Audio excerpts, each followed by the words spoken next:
Ukážeme si, jak si snadno a jednoduše vyrobit rámeček na desku, který je vyvýšený. A to ani nemusíme být truhláři, řezbáři, ale jednoduše si to vyrobí každý sám doma. A k tomu potřebujeme jenom tužku, pravítko, štětec a levkaz.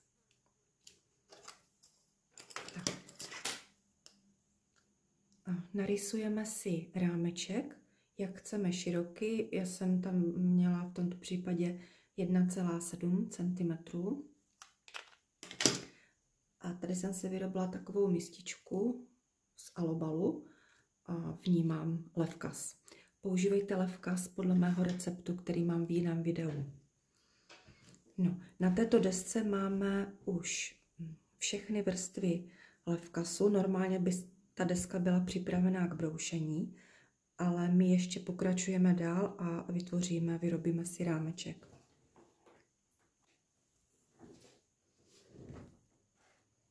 No. Nebudeme zde dělat žádnou rýhu, ani to nemusíme olepovat, protože pokud máme levkaz dobře namíchaný ve správné konzistenci, hustotě, tak nám to při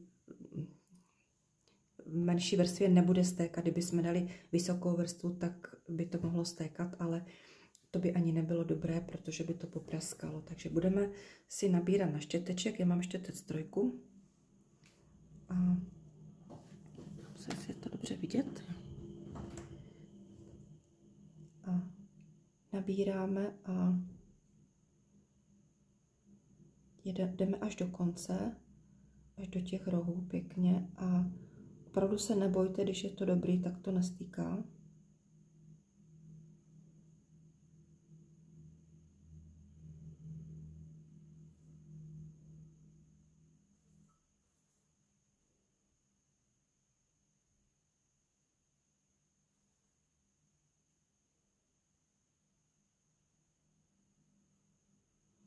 Takhle naneseme levkaz po celém obvodu na celý rámeček.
No a máme hotovo. A toto necháme zaschnout do druhého dne, 24 hodin, protože je tam silná vrstva, tak aby to bylo krásně proschlý.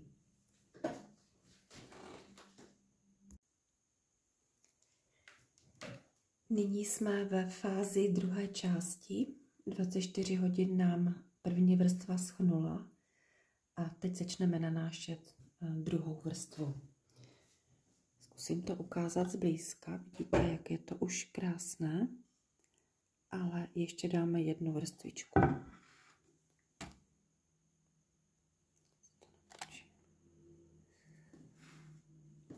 Tak a děláme to samé.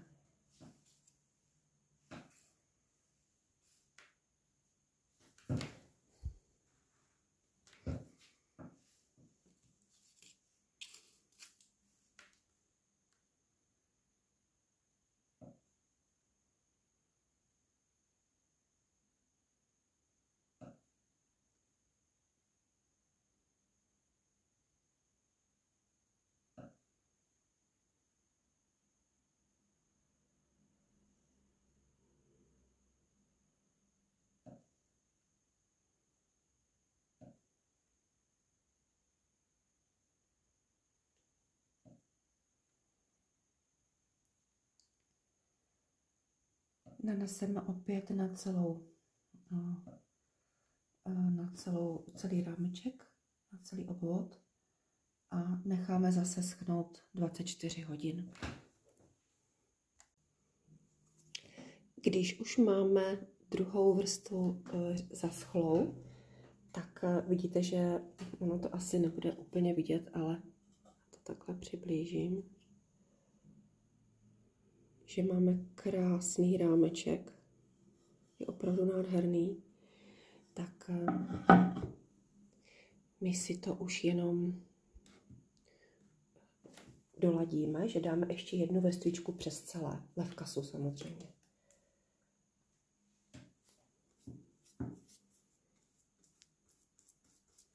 Snažíme se tam do těch záhybů, do toho přechodu tady, toho rámečku, tam můžeme toho tak jako trošku dát víc. To se hezky vyhladí samo a pak už to jenom zbrousíme.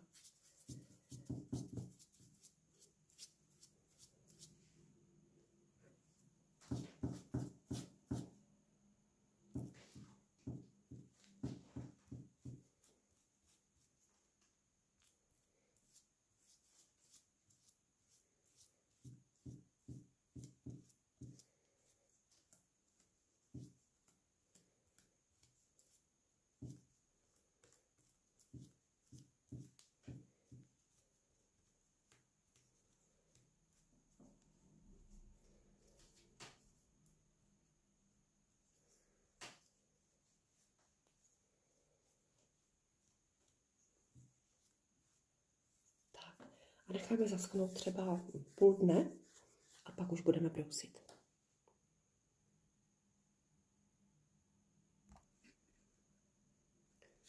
Vybrousíme úplně stejně jako každou desku. Tady mám 100, 240, 320, 400. Jo, přibližně takovou sílu a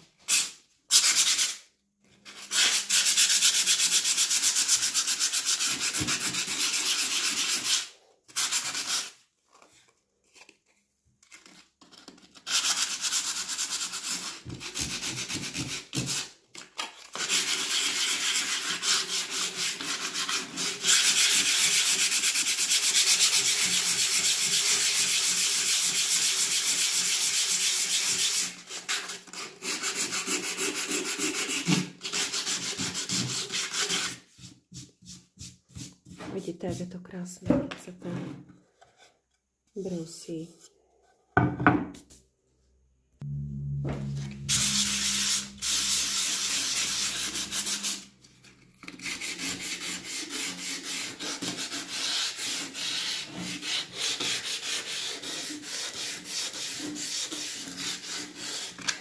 Nezapomeňte i lehce projet ty hrany.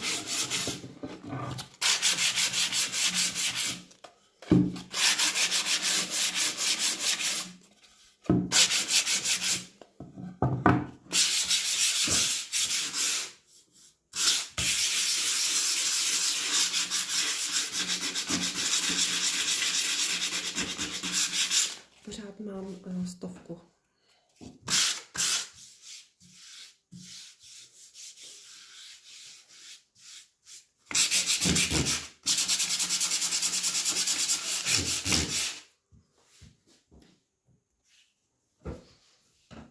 Tady už mám poslední 400.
hotovo, deska je hotová a můžete psát ikonu.